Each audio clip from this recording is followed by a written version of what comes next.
And now, The Bonfire with Big J. Okerson and Dan Soder. Come like a bomb. Hey, everyone. It's Wednesday, last live show of the week on The Bonfire, Comedy Central Radio Series Section 95. I'm Big J. Okerson. That's Dan Soder. Hello. Our team is down one Jacob, but we are up one Becky Rodriguez. Becky Rodriguez.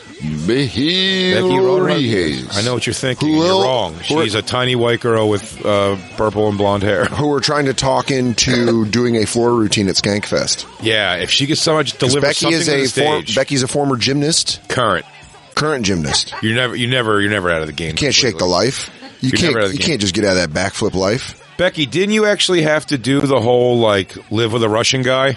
No, not live, but train, for sure. With a Russian coach? Yeah. Becky, you not flip, not enough. Is she not scary? Is he in jail now for doing something to somebody? Yeah. Several coaches that I've had have had some trouble. Yeah. Harassment stuff. Yeah. Not but, flat out. Yeah. Pedophile shit. Weird. Yeah, weird. Age. He had a different form of the pommel horse. It was him covered in olive oil. He just had to ride on him. You gotta keep gymnastics to fat, dykey teachers, man.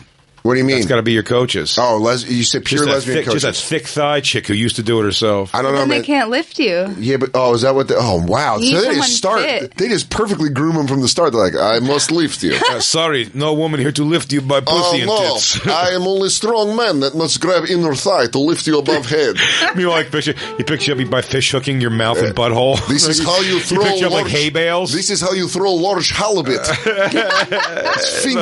Finger in butt, in mouth. Don't crush meat. Yep, send off. Several coaches. You had several coaches get popped for abuse. What would they get charged with? I mean, one married a former gymnast of his when she turned 18. Just got her right off the grill. And then he ended up... He's like, that one's mine. Yeah, I mean... How old was he? I think he was probably 30 or so. Well, Becky, you don't have to have a confession session here, but I just will say from the heart as a friend of yours, I hope to God you were at least a little molested, because I won't want you to go through life thinking you weren't good enough for this guy to touch you.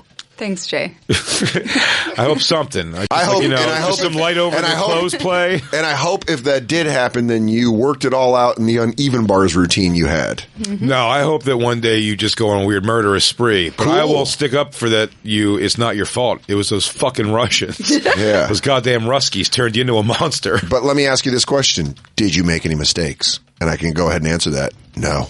Your floor routine was probably flawless. That's probably why they didn't molest you. Yeah. You were too good. It's like when pitcher throw no-hitter. You do not talk to them. You don't molest a gymnast that is perfect. Yeah, he goes, why do I always have to suck your penis, coach? He goes, you're not good tumbler. Remember balance? You had bad balance beam at the last invitational. I put you on those rings. You look confused, but very good at blowjob. Man, I feel like gymnasts have that kind of core strength. Like, they could just snap your dick off. Yeah, you know what I mean? Shit, they just have that fucking wrist strength of holding themselves up. In a fucking chalky hand job. Yeah, it's going to rip your fucking top dick meat off. It's like a chimp going nuts. It's fucking pulling off you like you're like, oh, ow, fuck. Oh, why did I not think that pet I created would turn into a monster? When they go home, you could always tell when your kids are molested by their gymnastics coach because there's chalk handprints on your pussy and tits of your outfit. He goes, whoa, what's all this chalk on your inner hip? And then just like a chalk outline, like chalk but with a space of a dick in between the butt cheeks. It's just everything's wrong. Something wet got plopped down here, either a fucking thigh of chicken. Why is there chalk here, here, and here? Why is there no chalk here? We're an uncircumcised Eastern Bloc cock. He goes, is that a ballistic missile? Yeah. Oh, God. You know, this is kind of appropriate with the call that we have in 5 minutes. Christine went out and did some fucking producing. Yeah, this is and Becky, by the way, to support her and her therapy, I guess, Human Place. The E is a 3. Fantastic on photographer. all social media. She's go check out our pictures of comedy and all things adjacent and all things besides. Yeah. She's not just a comedy photographer. She takes pictures of other shit. I'm sure there's a fruit bowl in there. And run up on her and see if she doesn't backflip over you. An interesting bug. Yeah. Try to get her now. She's too squirrely. She's like Spider-Man. She'll run on the wall. She looks molestable size still, but she's squirrely. It's like Jackie. It's like trying to grab Jackie Chan. She'll run wall up. You think so? Yeah. She's parkoured up your chest and she's on the roof. Come get some of Becky. It'll be a rumble in the Bronx. Hasn't been molested since 97. Yeah. She's a sign in her house. He goes, 4,263 days since last molestation. Consecutive days. Consecutive days without a molestation. Christine, you got us an interview that he's going to call in at 6:15. Yeah. I think this is going to be big news. I hate to overhype things, but I feel like this is going to make news wires here. We have a pretty big audience. We have a big audience. We have the ear of a nice portion of this country and beyond. And it stays consistent with the Bonfire overall topic, which is, of course, the Feld dog himself, Corey Feldman. Which is something we came into, we should say, by I think I pointed out in an old Office, and it was the old Office. Yes, it was. Episode where we were sitting on the couch. I just brought something up about that I saw live at the Improv. It was Evening at the Improv where Corey Feldman hosted, and I go, man, this guy's got such a nutsack that he goes to host a show where they write you jokes as a host. Yeah. When they have a celebrity host for that show, which they did, they'd write them a set and they'd go out and do their set. He said, no, I'm foregoing the set. I'd like to open this comedy show with me lip singing and dancing like a buffoon to my new single that's never came out in any way. There's no real single there. And he does it. He dances like an idiot. He looks moronic. And he was so confident in it, we couldn't believe it. Yes, this is it right here. You can turn the volume up on it behind Jason you. Robards. It's called Something in Your Eyes. I'm going to do it right now. It's just... Doesn't even move the mic. Already here, I'm upset. Doesn't even move the mic.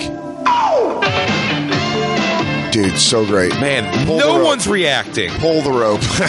So this started what it hits me every called, time. I watch it all over again. It's impressive. I'm intrigued by him. Look at him. He's not going like, wow, this is going bad. Should I do something? He just... Yeah. Even show audience people making fun of it. That's Dr. Phil face. She's like, oh my God. I mean, he puts the microphone away from his mouth while he's supposed to be singing a lot.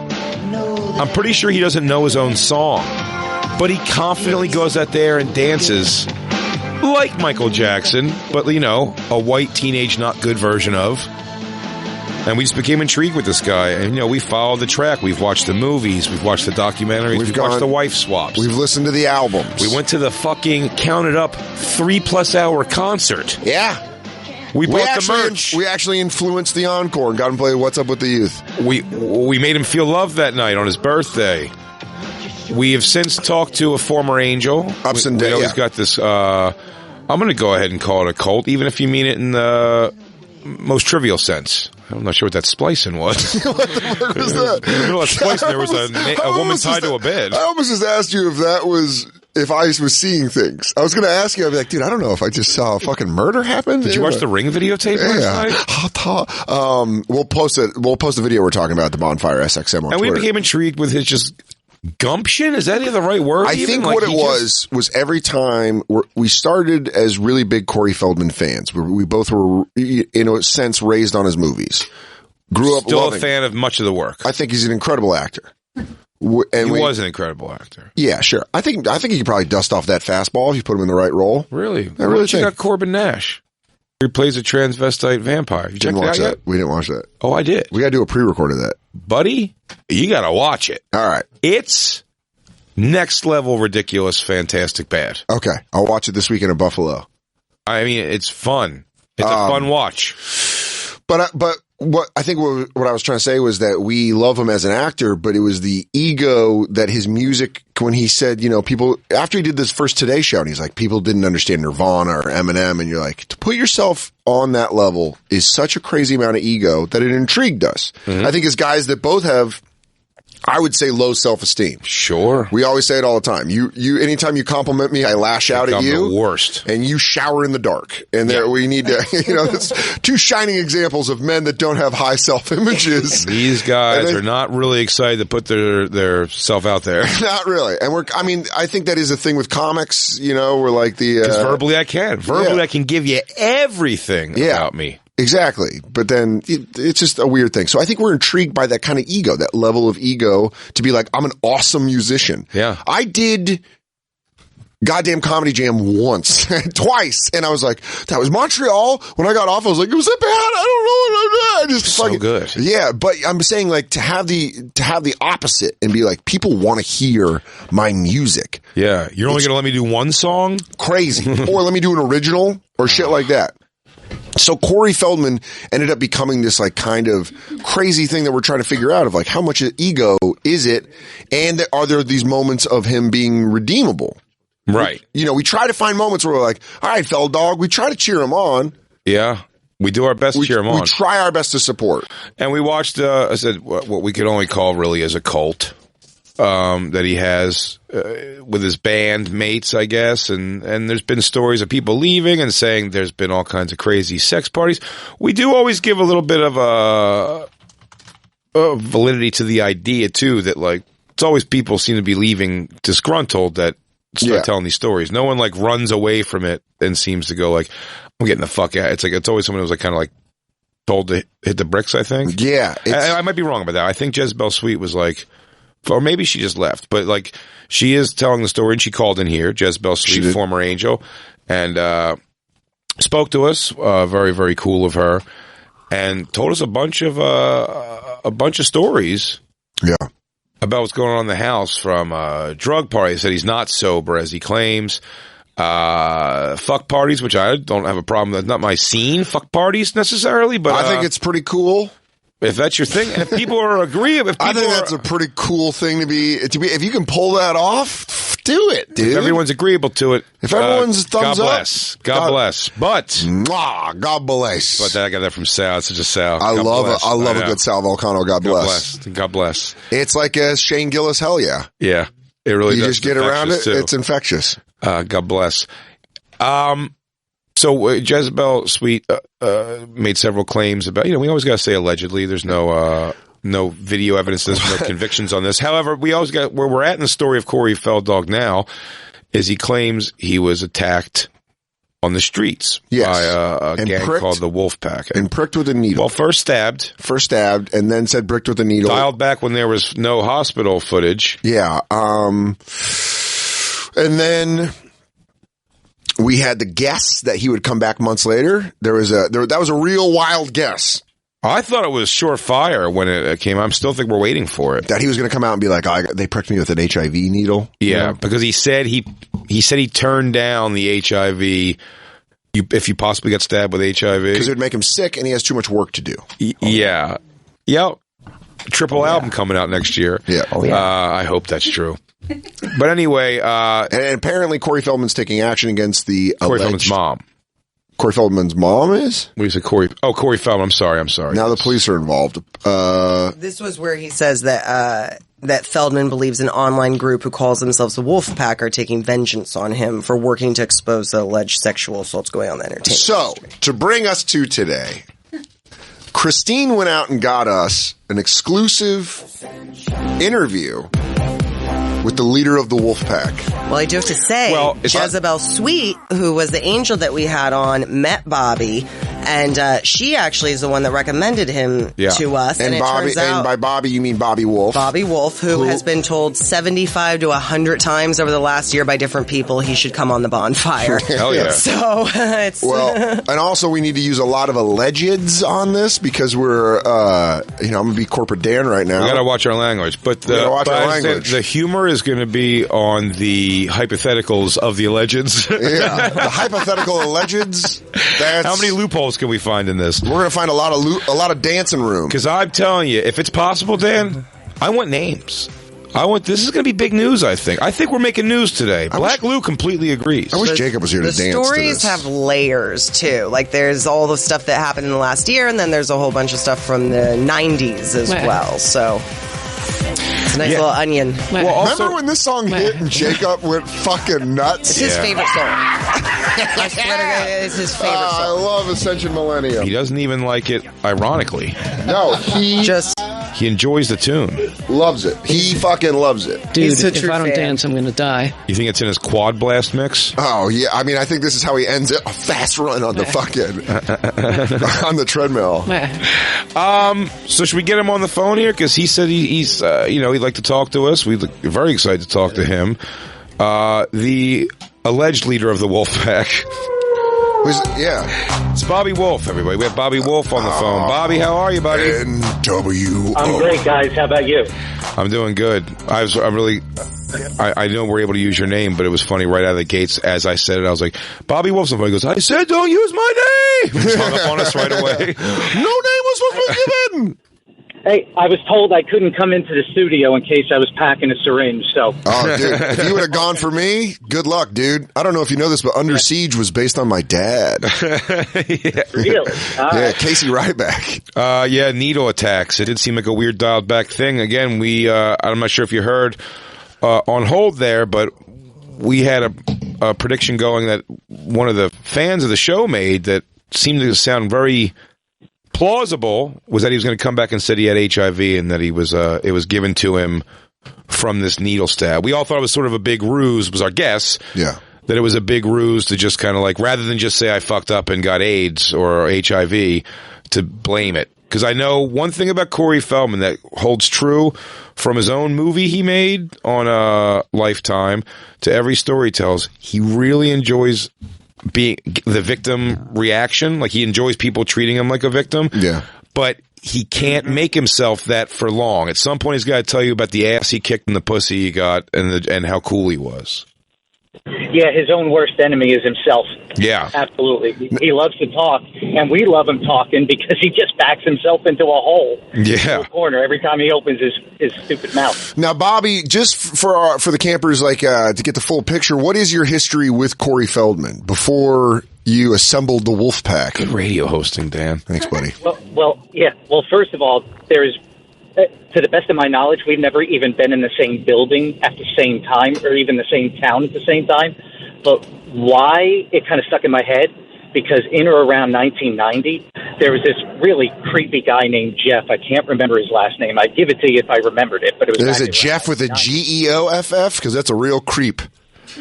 Jeff. That's a real suck air through his teeth and touch It was himself. Jeff? That could be a good guy. Could be a good dude. From what I've heard, Jeff Foxworthy's a great guy. Right. The guy worked in Manhattan, and he was entertainment manager. Okay. And he was going to get me modeling work. And then the modeling work kind of wasn't coming through, and then there was escorting. So you're a hot dude. You're a hot dude. If you're coming to New York and they're like, you're going to model or fuck for money. We'll get to the stalkers later. But, so you're really hot. You're like, I'm trying to gauge what kind of guy I'm dealing with. You know, you're just like His name's Bobby Wolf. If he asked me to draw him, it would have had awesome stubble all the time. But Bobby Wolf could be a fucking mutton chopped blues guitar player from Louisiana. No, that would be a WOLF only. Right. This has an E, which seems a little more regal. Yeah. So Bobby, you're coming into New York doing model work and then getting bumped to the pros and just doing escort work. Never actually got to do the escort work.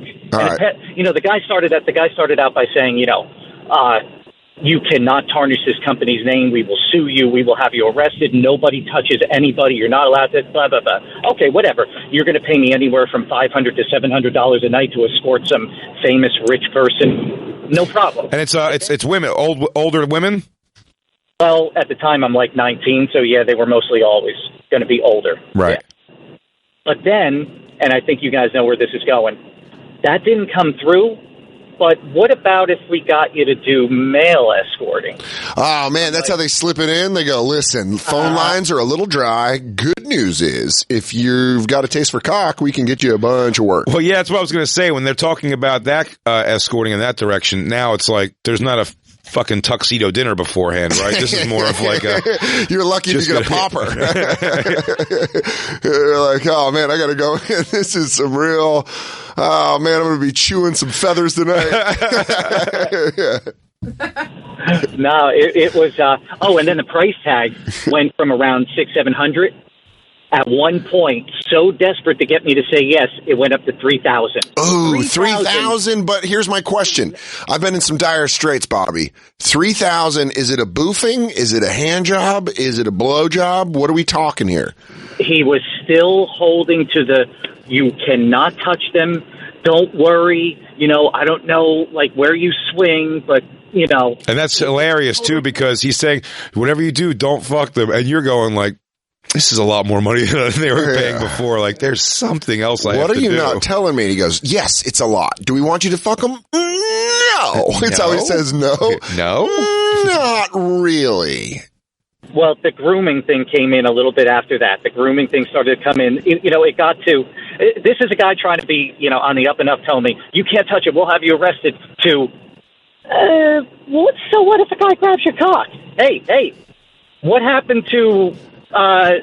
everything's above board. Bobby, did that happen? You want people touching my cock? Did that happen all in one meeting? Did they go from like the start of the meeting? They go, you don't touch these guys, they don't touch you. Then the meeting, you go, so listen, before we get out of here, how you feeling about a little hand job action? Maybe over the pants? Hey, remember that crazy stuff I said before about not getting your dick sucked or sucking dick? That was the old me. That's the new me. After meeting with you for about 45 minutes, can I ask you this? How do you feel about doing some old fire sticks? That's just where you rub dicks. That's all you got to do.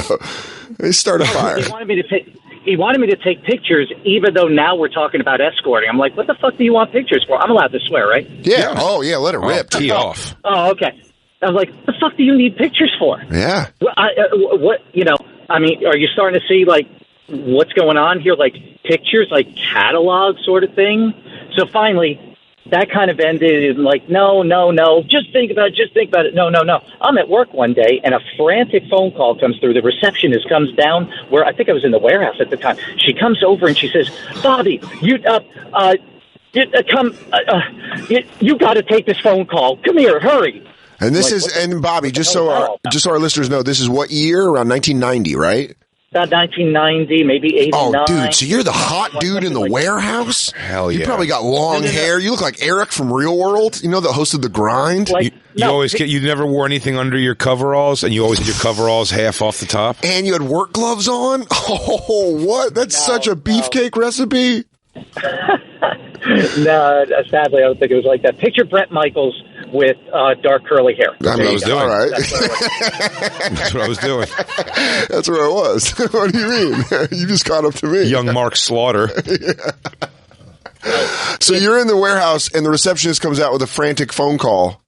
Who was on the phone? Frantic phone call. He identified himself as someone that worked with Jeff. His life is screwed up. Get away from these people. They'll never let you go. You'll never be able to see. This guy thought I was an actor, so he's like trying to protect my career, which I didn't have. I had no aspiration of. And he is doing everything to try to prevent me. Stay away from this fucking guy. There is no way you will escape these people. My career is ruined. I am fucked. I can't get away. They know where you live. They know everything about you. They will extort. They will blackmail. You are fucked. Oh, I didn't tell you that. This is the connection. This is the Feldman connection. When he was trying to ply me with the whole, oh my God, come on, $3,000. Don't you understand who does this? So here's where the names are going to drop, okay? Right. Allegedly, this is beautiful. Beautiful. Good job, Bobby. This is secondhand. This is Jeff, this guy, I can't even remember his last name, telling me, I'm not making these accusations. Do you realize how many people, like famous people, work with my company and companies like me? Dude, do you think they're all straight in Hollywood? Fuck no. Tom Cruise, a client. John Travolta, Nicolas Cage, Tom Berenger, Charlie Sheen, and wait for it, you guessed it, the mini moonwalker himself, Corey Feldman. So wait, they were getting mail. That was a fucking fantastic action film until Corey Feldman. I go, I want to see this. It's like the Expendables, but with dudes who can dance low key.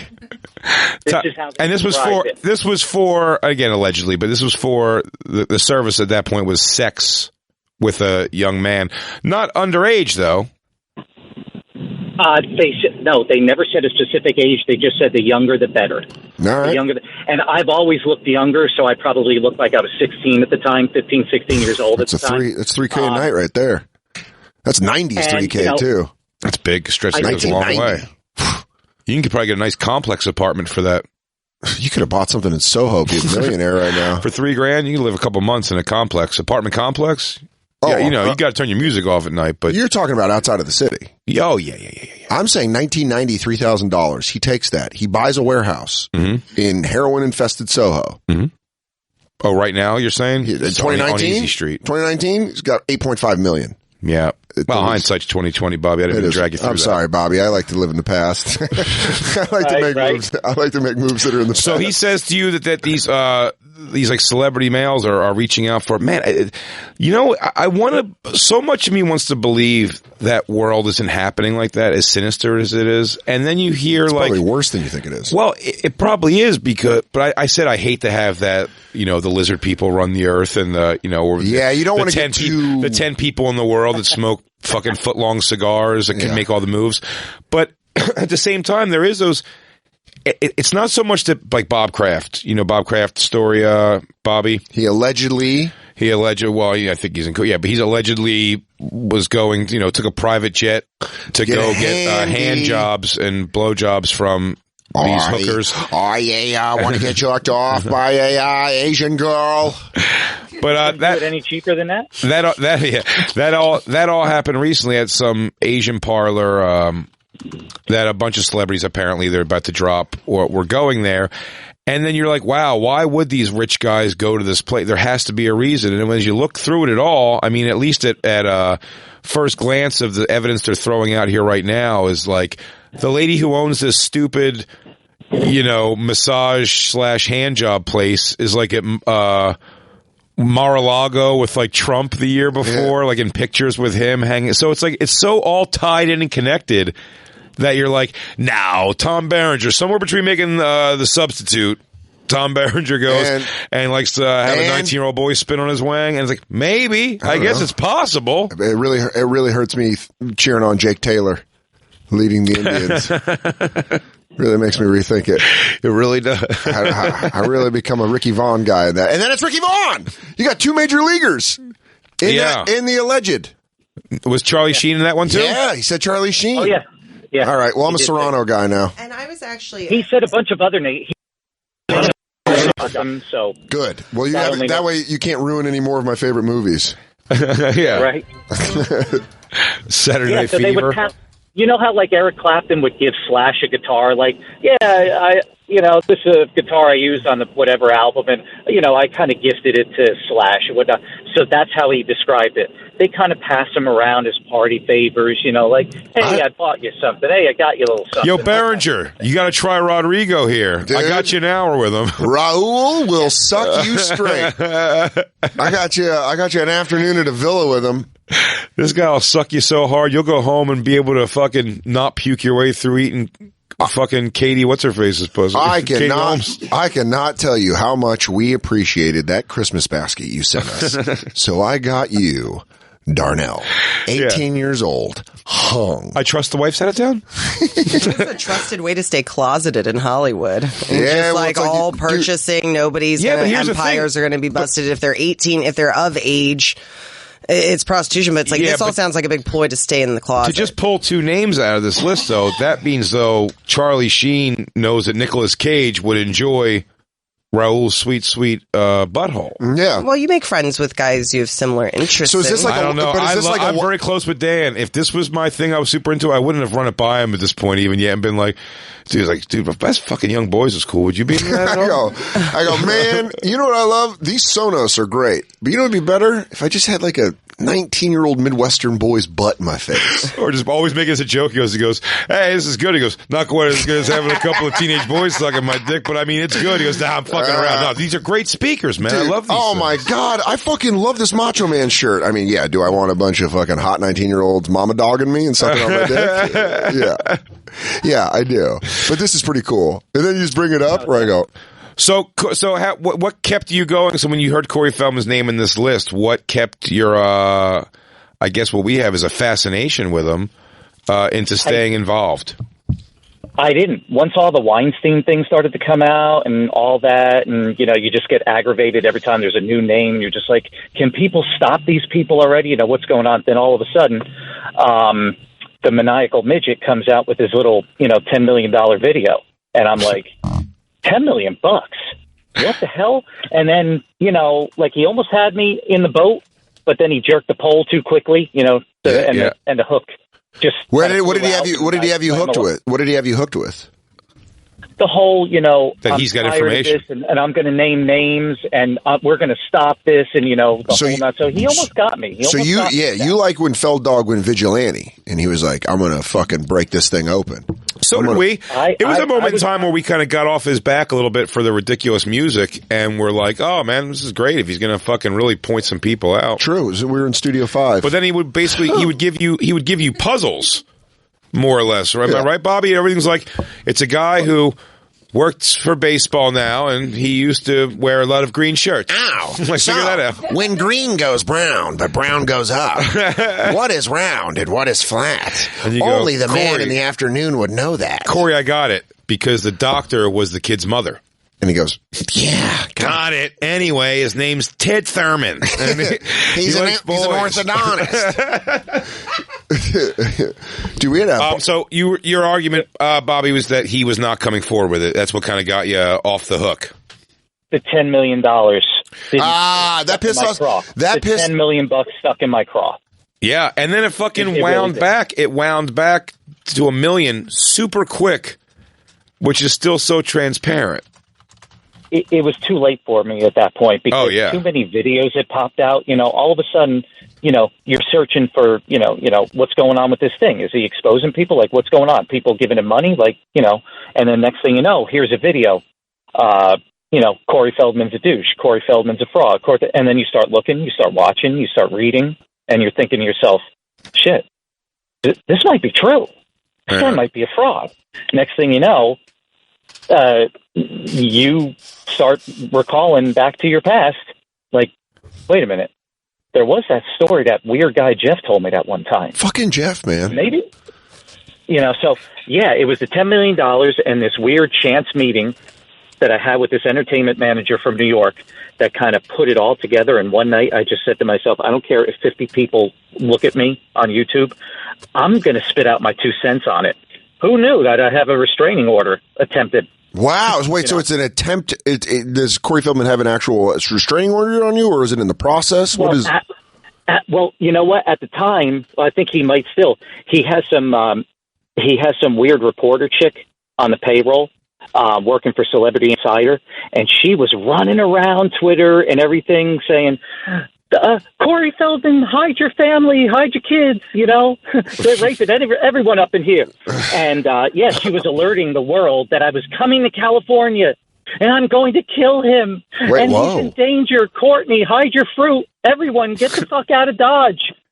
So, this was all happening. And then, of course, I returned from California, no syringe incident. As a matter of fact, I put out a good video where I dispelled all his publicists' bullshit claims about how she interviewed these witnesses. But, these people don't realize that you can actually call the police and ask yourself. Yeah, those are public records. Yeah.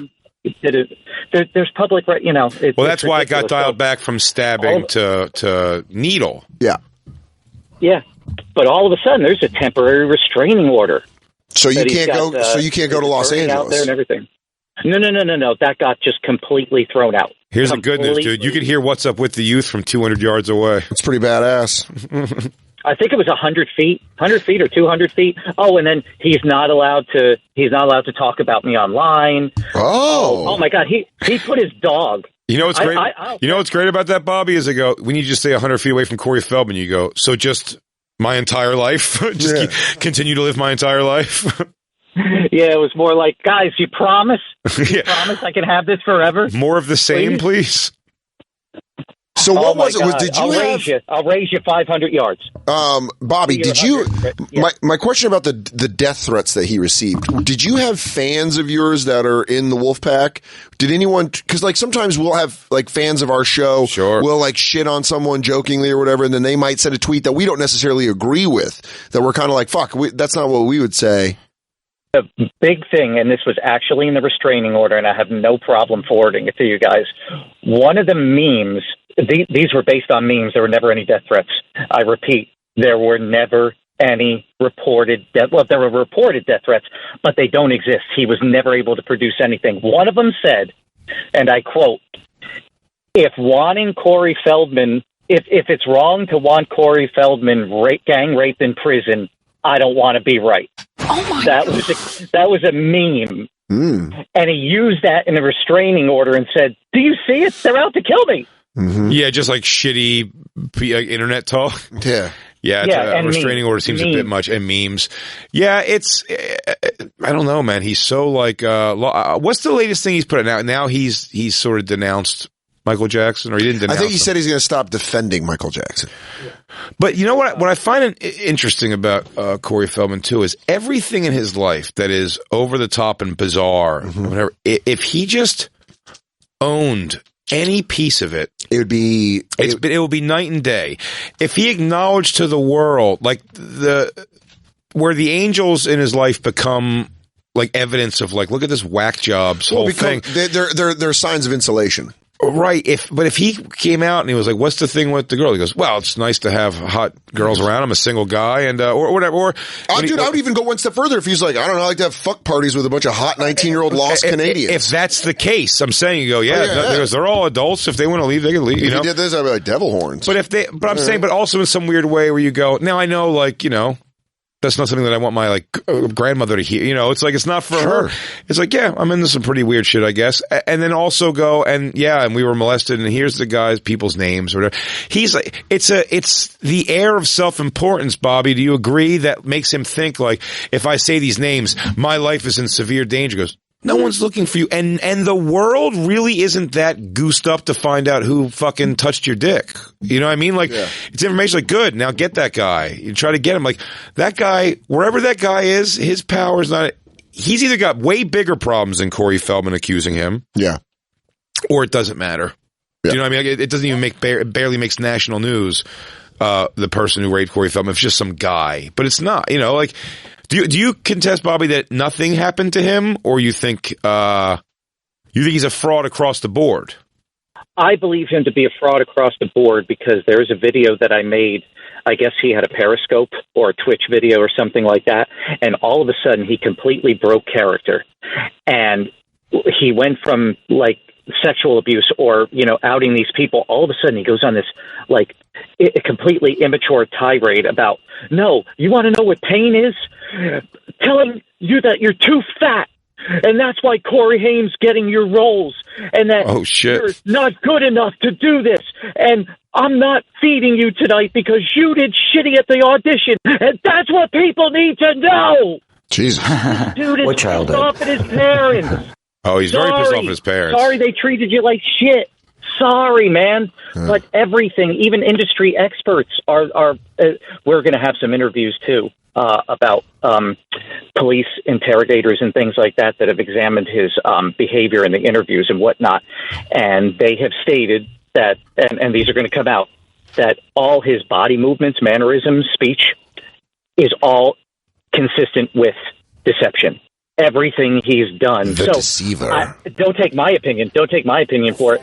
These are actual industry experts that want to do interviews with us, examining and analyzing his videos. Bobby, can you just be a little more specific? You're going to start putting out videos like on your YouTube page, or is this going to be a documentary you're making? Where can our fans... I'm going to allow everybody to come to Everything Bobby Wolf. Everything BOBBYWOLFE. On YouTube, and they're all just going to be deposited right there. I'm not going to be doing any more Feldman stuff because, believe it or not, I don't like thinking about the guy. Yeah, I got you. To be honest with you, it says all here these new things. It says here Corey Haim's mother has defended you on this. Like yeah, we're good friends. She does not like Corey Feldman at all. It's not so much that she doesn't like him; it's the fact that she has been tormented by him ever. I just did an interview with Judy, and where she exposes all of the personal correspondence, the emails that went back and forth that he's holding over her head to put in his documentary that's coming out soon. Yeah. But she kind of beat him to the punch and said, "You know, I'm going to talk about this right now. There's stuff you guys don't know. Everything about him working with this woman, pretending that there's a kid." Corey Haim's kid, allegedly. What? Oh, there's really? a lot of stuff. Yeah, she contacted Corey Feldman. I say it on the channel all the time. You want to find Jimmy Hoffa? You want to find Amelia Earhart? Just contact Feldman. and then call up the National Enquirer. That's exactly what these people did. But they won't produce any DNA. So, it's not so much that she doesn't hate the man. She despises what he's doing to the memory of her son. Does she say that there was no molestation at all? Because I was always kind of under the idea that they were definitely getting fucking around. Corey Haim was a tortured kid for sure. Yeah, it's not about getting shot in the streets. It's about how many times. 50 Cent took 9. I mean, I don't call that gay. Told her. He confessed that Dominic Brascia, who just died within a few months. Wait, Uncle Junior? That was the individual that attacked him. He says somebody who died is the one who attacked him? Dominic Brascia. Who's Dominic Brascia? Is that Uncle Junior? He was the dude, I think, that was eating a Snickers bar or something like that in Friday the 13th. Okay. Like he was the outcast and whatnot. He had like chocolate all over his face. Yep. Okay. That's Dominic Brascia. Oddly enough, looks like he touches kids. He just passed away? He just passed away. He's Feldman's friend. It's Corey Feldman's friend. And he says that that's the guy that molested them. That's the guy that attacked him. Yep.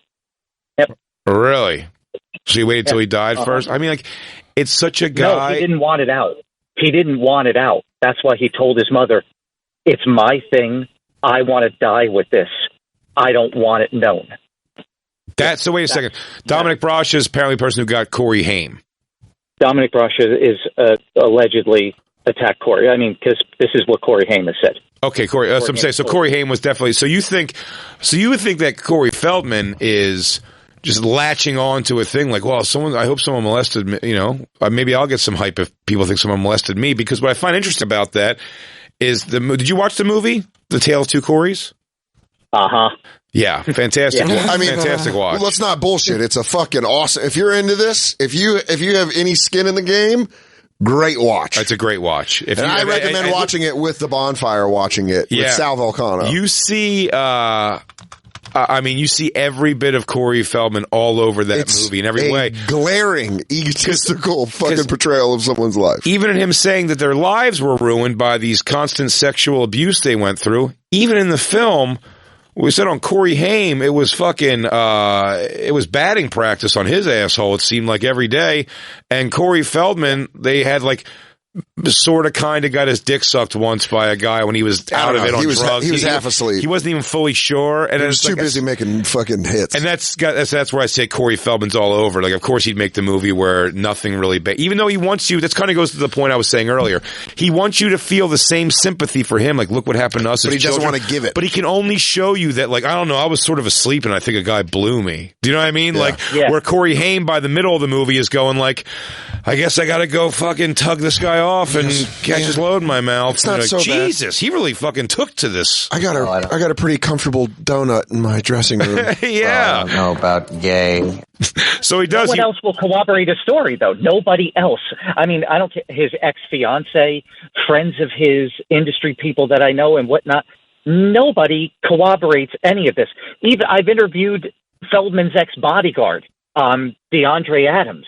It's a good bodyguard name. I'll tell you this. I believe he's big. Why are you touching her? He even said, there's one famous thing that Feldman holds over everybody's head. That on the set of the reality show, he went to Corey and said, "Dude, something happens to me. You got to share my fucking story, man. And you know what I'm talking about, man." But that was absolutely dispelled. That was debunked because Dre was his bodyguard at the time, didn't leave his side, and said on my interview, and he said he testified in court, he never left his side, never pulled Corey Haim aside that day. That was never stated, never said, period. And he'll testify in court. Can't wait for my bodyguard to speak when we do the Bonfire movie. Oh, man. Dan did so much filth. I know it. Yeah, and I go, Jay, you just tell my story. Tell the world my story. And the emails too, talking about how he's, he's got to make the book sensationalized. He's got to do this and that. And Judy trying to respectfully tell him, please don't do this. Please don't do that. That was a bunch of crap. There are subtle signs. They also, by the way, made his mom a moron in the movie. Corey Haim's mom. And the worst consistent accent I've ever seen in a movie. Yeah, she was sometimes Canadian, sometimes Russian. Yeah. What the hell was happening?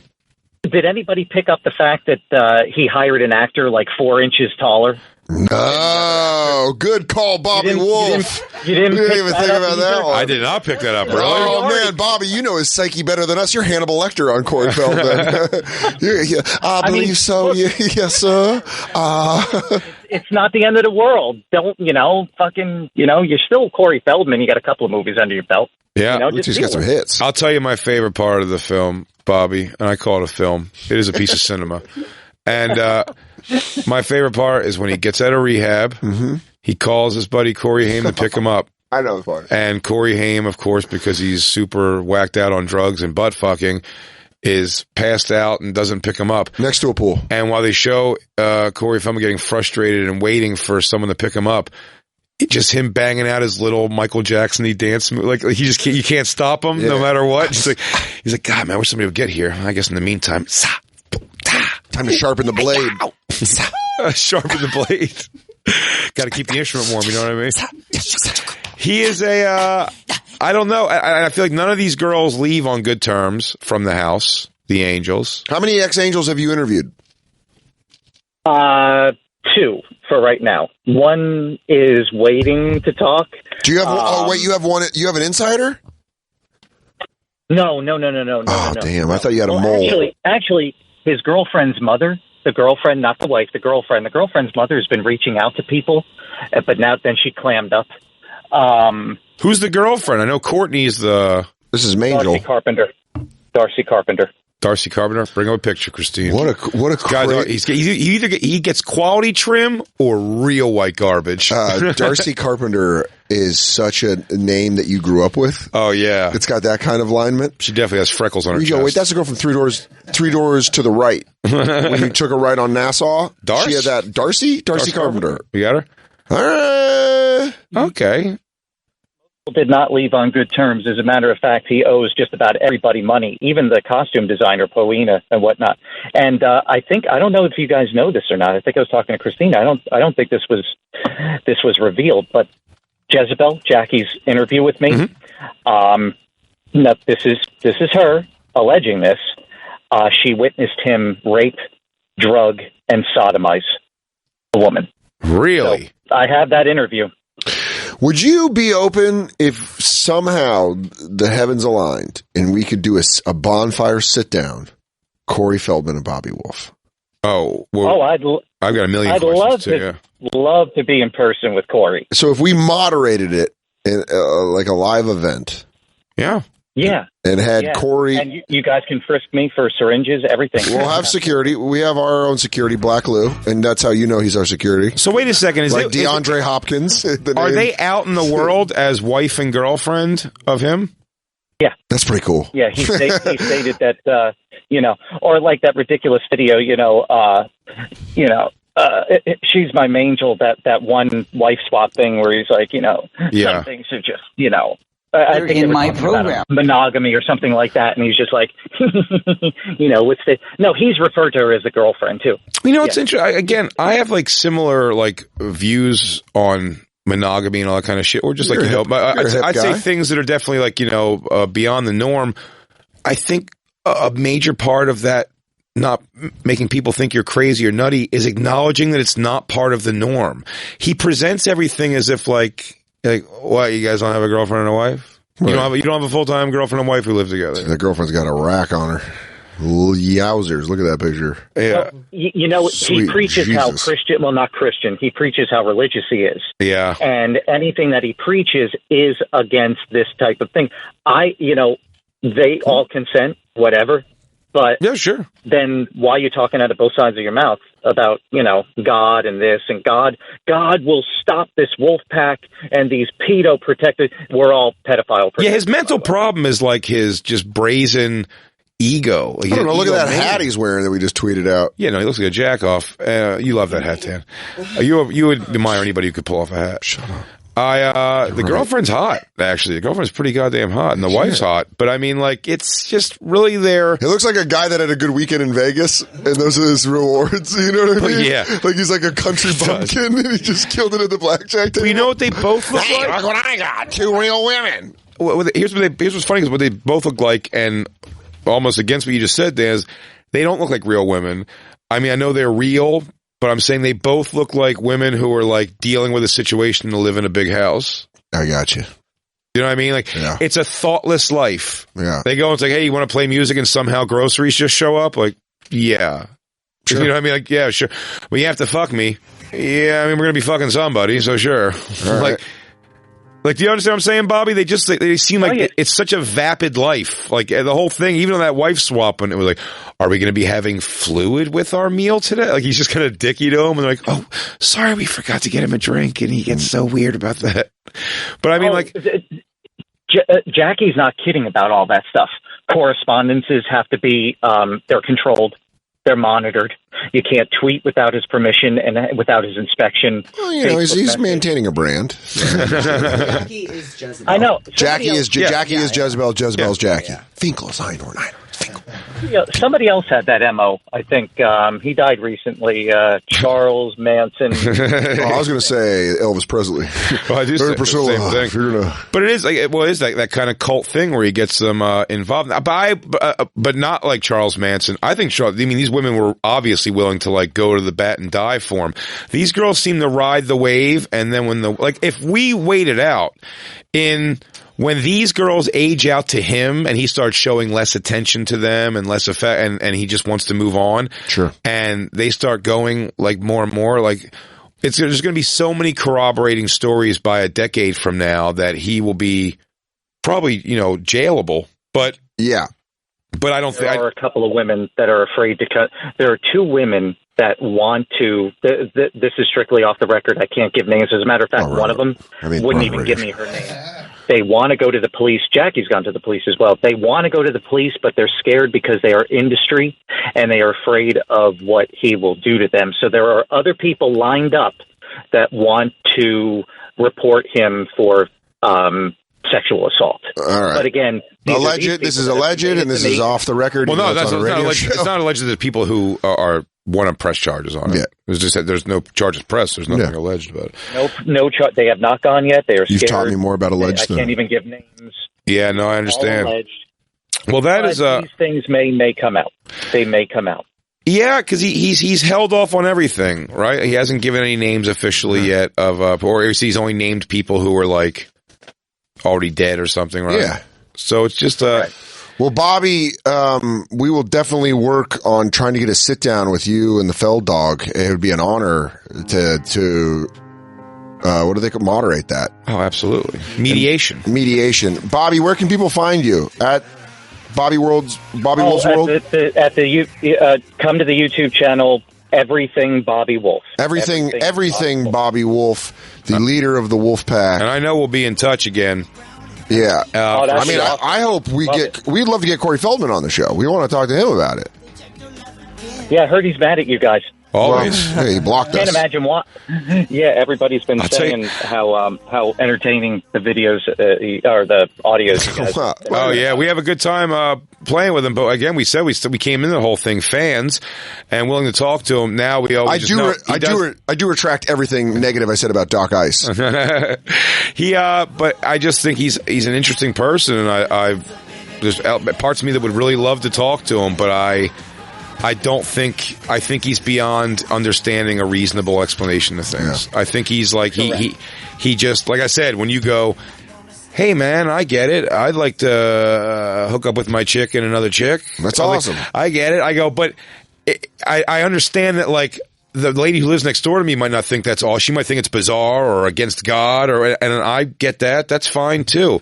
And like he's just so like in your face, like what? What's weird about R. Kelly? Just made that same mistake. They're cut from the same cord too. The R. Kelly stuff. Yeah, it's cut from that same cord where it's like after he did his crazy interview with Gayle King, afterwards he goes, "Oh, we got to make this right. Send both my young girlfriends out there. They'll make this right." And like, yes, we are both his girlfriends. That's not crazy. That happens all over the world. It's like, no, you have to acknowledge that it's extraordinary. Yes. It's a different thing. And he won't do Unique. that. He just goes like, no, I'm a victim only and a victim of circumstance, amongst other things. And it's a bad look, man. He digs himself a hole. You're right. You used that term earlier. He paints himself into a corner, man. And he just trying to kill him. Can't get out. Nobody. Weinstein didn't try to have anybody whacked. Kevin Spacey. All these people with enormous amounts of money. Nobody tried to have the people that came out against them killed. None of them. No one seems to be living in fear. Harvey Weinstein did take some Israeli special ops to get some fucking files. He did do some crazy shit. But Bobby, thanks for calling in. We appreciate it. Everything Bobby Wolf on the YouTube channel. WLFE. WLFE. I mean, Absolutely. it's just crazy to learn that. Thanks for calling in. Thank and you, know, brother. I mean, Thanks, there's so much information out there. A recent study shows that Americans are sleeping less than ever. That's pretty crazy. That's almost as crazy than everything we heard. Even though lack of sleep ruins your performance and impacts your relationships, it's time to improve every aspect of your life by getting the best sleep of your life. You know where I'm going with this, Jay. Bowl and Branch. Oh, yes, I am. 100% pure, organic cotton sheets in the world. Hundreds of thousands of Americans sleep better than them. Maybe some former angels. We don't know. We do know 3 former U.S. presidents sleep on them. Oh, hells yeah. Yeah. Bowlandbranch.com. And they're not only making sheets. They make plush towels. They're making throw blankets. And they're naturally derived products made with the highest level of craftsmanship. And every purchase comes with a 30-day risk-free trial. Get $50 off your first set of sheets, plus free shipping at bowlandbranch.com with the promo code Bonfire. That's BOLL and branch.com. Promo code Bonfire for $50 off. bowlandbranch.com, promo code Bonfire. Yeah. But what were you going to say? Well, you know what makes me feel the most sleepy is when I have a full belly. Oh, man, I'll tell you. I get so sleepy. I love it. But, you know, there's not enough hours in the day to make a big meal. And that's where HelloFresh comes in, everybody. They take the guesswork out of cooking by offering a wide-ranging menu with classics that we know and love, like the gorgeous greens farro bowl that Dan Nona used to make. She whips it up in just a frenzy. Or the delicious Chipotle spice steak that she says will cure any flu. It really will. It opens up your nasal passages. And there's some recipes that perhaps you didn't grow up with on a weekly basis. Well, it wasn't that fancy. And that's courtesy of their gourmet menu. You get fresh, affordable, high-quality ingredients delivered right to your doorstep, pre-measured, so all you have to do is follow the recipe. It could not be easier, and that's what makes HelloFresh America's #1 meal. You visit HelloFresh.com/bonfire. HelloFresh.com/bonfire for a total of $60 off. That's $20 off your first 3 boxes for you morons who can't figure it out without a calculator. No, I get angry. I get wound up. Visit HelloFresh.com/bonfire. You know, after a good meal, like a real good long meal, nice cup of coffee. That's what I like. Really cures what ails you. Ooh, I recently discovered Trade on Instagram. It's a coffee marketplace that partners with 50 award-winning roasters in the United States. Shut up. Yeah, features over 400 unique coffees. Shut up right now. Dude, what really got me, and this is going to blow your mind, a 6-question quiz, then a magic algorithm. Shut up. Dude, it knew what I liked. And it basically... It likes what you know. And it likes what I know. The coffee's roasted only when you order it, so it arrives right at your door. The freshest coffee you've ever tasted coffee. The quiz matched me coffee. Sweet and smooth coffee. Love you, coffee. Taste profile. Coffee. Coffee. I'm reading this while I'm drinking coffee. Oh, so much coffee. Shout out to Canada and my mouth's occupied. Irvin Farm 71 Houseband coffee. It's classic coffee. Chocolatey coffee. And it grows great with milk coffee. It goes good with coffee. I can't wait to see what other coffees they recommend. Coffee. And right now you get 50% off and free shipping on your first bag of coffee. Hot coffee. Hot coffee. Drinktrade.com, promo code comedy. Drinktrade.com, promo code comedy for 50% off and free shipping. Comedy or coffee? Drinktrade.com, promo code comedy. Comedy. It's you get coffee with the promo code comedy. Get the hot coffee. Okay. All right. Well, all right. It's Bonfire.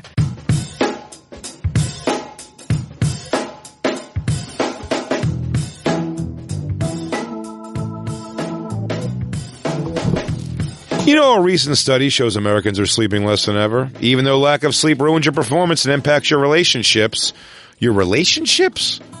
What's it going to do to your relationships? You don't even know, dude. If you don't sleep, you get turned up? I get crazy. It's time to improve every aspect of your life by getting the best sleep of your life on a brand new set of Bowl and Branch sheets. I don't know if it's ever impacted my relationships, but my relationships are all pretty solid right now, and I have had Bowl and Branch sheets for some time. They're the softest, most comfortable, 100% pure organic cotton sheets in the world. Hundreds of thousands of Americans sleep better thanks to Boll & Branch, and they're the only sheets loved by 3 U.S. presidents. Dan, don't even ask me who they are because it's not listed here. I don't know. I'm going to tell you right now who it is. Ronald Reagan. Good guess. Richard Nixon. 2 for 2, no way.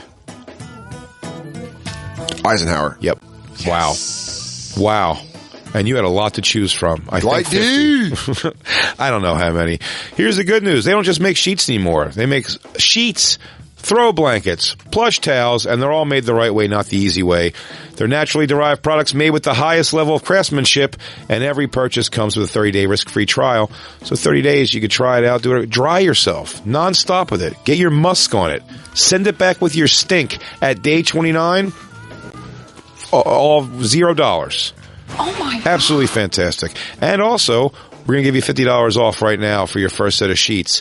If you go to bollandbranch.com with promo code Bonfire, that's BOLL and branch.com, promo code Bonfire for $50 off.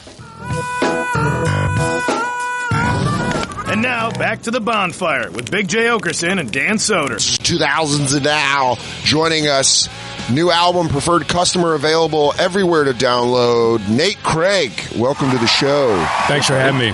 First time on the show. Welcome, Nate. It's an honor to be here. Coming in here, we're eating fucking Newcastle, what is it? White Castle. out of the box, straight out of the vending machine. machine, cold. It was a bad decision. I mean, friends. if you want to know a man that wants to be here, and we'll put things like eating on the back burner. Yeah, what did you feel was that the outcome of that was going to be? I was just trying to get through the early evening here. Okay, so you said we need to snack it up. Well, I didn't want. Yeah, I wanted to come in here ready to go. All right, I wanted to come in here fueled up. I didn't want to dip. If you guys had a spread, your dinner's here. I didn't want to dip into your nachos. Oh, we should start eating while we do this radio show. Jacob People would love that. People love it, and Jacob loves it, our producer. Remember Cereal Day? Oh, that was good. Remember Dry Cereal Day? People like it when we go full ASMR on them. I went real deep ASMR. Nate, I see your hat. You're a Bucks fan? Yeah, buddy. Milwaukee Bucks? My Yes, sir. apologies for what the Sixers did to them the other night. I was there. Were you at the game? I was there. Sorry. And quite frankly, we Now needed double that. sorry. We needed that. Yeah, they needed a little fucking... They're fat and sassy in Milwaukee. Are you from Milwaukee? I'm from Madison, but yeah, I've been a Bucks fan my whole I just know how to say Milwaukee from Alice Cooper. Milwaukee. It is Milwaukee. Land of prosperity. I guess you didn't watch a lot of Laverne and Shirley or Happy Days then. No, I didn't. All Milwaukee. It's for old fucks. Come on. Wisconsin's sorry. been the home for a lot of... he's a new fuck. Isn't brand new fuck. Brand new fuck over here. Isn't Wisconsin that 70s show, right? Yes. Yep. That's crazy. There's a lot of shows that are in Wisconsin. It's that club with those two hot sisters. Mm-hmm. It's the center of a lot of things. Yeah, so you're from Madison. Yep. Living in L.A. now. Mm-hmm. Yeah, in New York for the week. How you doing shows out here? I'm going to go to the M&M store. Wow. Go see Blue Man Group. Oh, yeah, you're going to get it all in. I'm gonna do the whole thing. thing. You going to ride the subway? I'm going to get chicken and pizza. Yeah. You're going to be a real Wisconsin person? Yeah. Oh, my God. What is that? They got a Coca-Cola the size of a building. Pretty crazy. Yeah. You know, we got a Greek black fella playing for the Bucks. How do you feel just an organic sense to defend the Avery family being from Wisconsin? Hey, man, that family's dealt with a lot. Were you aware of that before? I was a paper boy. When that shit happened? That was all on front page. That was every damn day of the week. No How shit. far is that from where your area Every was? goddamn day of the week. Yeah. That's up in Manitowoc. That's about an hour and 45 north of Milwaukee. I love that, like, a lot of these are, like, real Native American town names, just with the whitest accent on it. Filtered through. They're like, that's over in Manataka, Yeah. Wanahakatakata. Oh, over there, the roads live over there on Manataka, Waka Laka Laka. Yeah. You haven't had apple pie till you had it over at Lake Kakawakahakahu. Yeah. Oconomowoc or Lake Kakawakahako? I guess we'll just get out of here. You guys take up a lot of space, so we'll keep going west. Yeah, we're gonna live on your lake now, but thanks a lot, Chief. Makahaka Laka Laka. He goes, The white people from the east are big, like if pigs could walk on their feet. I can't understand a word that fella says, but he sure has a nice ranch. your hair is thick. Did you ever bang a reservation chick? Never did it. They always like hot chicks. As far as I know. They look like hot chicks is sort of like someone lit a hot chick candle and let it melt a little bit. What are you talking about? Reservation chicks. Reservation Girls in the chicks? reservation? I didn't know there was like, that sounds like you make it sound like there's a back pages for that. Where you go, reservation girls. No. Like Native American girls. Yeah. They live on the reservation, though. Yeah. A little different. I've seen one in They're Arizona. just hot from 97. It's hot for 97? Yeah, me too, though. I get it. Yeah. I dress hot for 97. Yeah. Fuck, dude. I'll tell you right now. I play guitar and, who's saying Smash Mouth? Shit, dude. We don't know each other. Shit. You're too above me. Don't even stop me in the street. So when did you move? You moved from Madison to L.A.? Madison, Chicago, Los Angeles. Yeah, that's how you know Nate Bargatze. Yeah, the homie. A lot of homies out of Chicago. Yeah, Chicago had the diaspora happened. Yeah. It usually happens once a year, actually.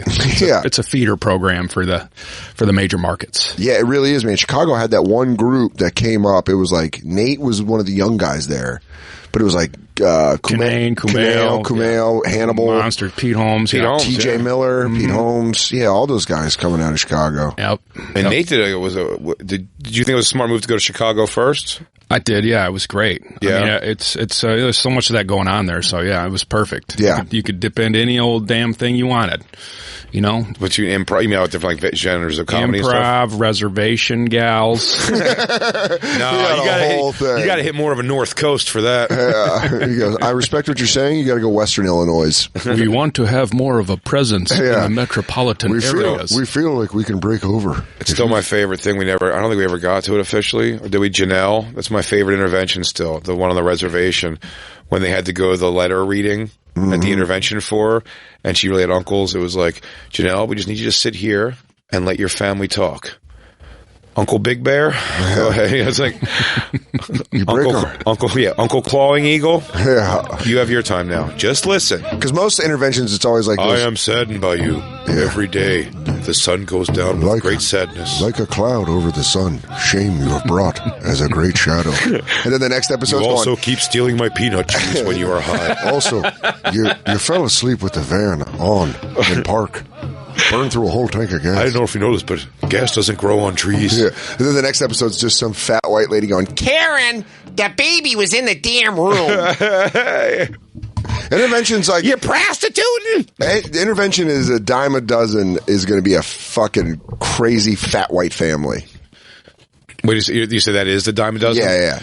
10 out of 12. Absolutely. Yeah. A bigger white families. It's really, without a doubt. Even whether it's the son or the daughters. But I don't know why I have such an affinity for a girl on that show. It's not like there's nudity or anything. I don't know why I'm concerned about it, but I like the girl addicts on intervention more than anybody. Their stories are always just so much darker. Do you watch shit like that? Like interventions or...